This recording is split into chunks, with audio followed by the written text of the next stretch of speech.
India है, इसका एक बफर जोन है जो उसकी नॉर्दर्न स्टेट है, जो उनकी जो सारी नेबरिंग कंट्रीज के साथ जो उसके बॉर्डर्स लगते हैं, so that is a buffer zone उसको वो कहते हैं।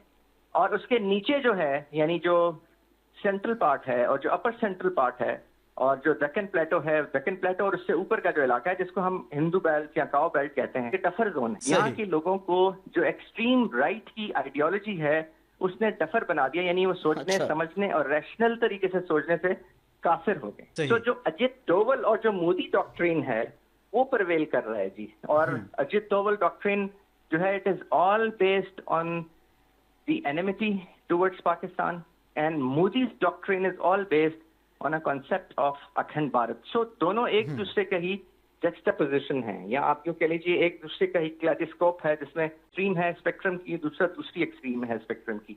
So ये दोनों प्रिवेल कर रहे हैं, और इनका जो फॉरेन ऑफिस है या फॉरेन मिनिस्टर है वो भी पर फोर्स ही has to adopt and toe the Modi's and this Hindutva's line, otherwise तो he can't survive. That is the reason that he is the foreign minister.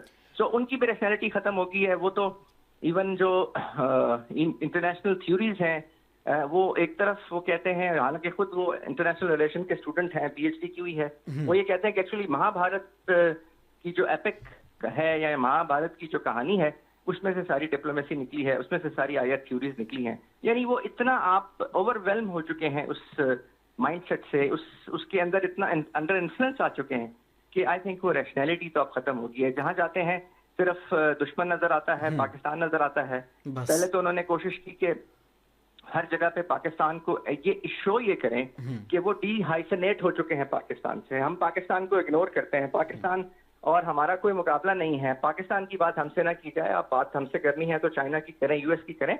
So we are absolutely dehyphenated. लेकिन इस मार का हक ने तो बता दिया कि एक्चुअली तो पाकिस्तान आपके हवास पे सवार है।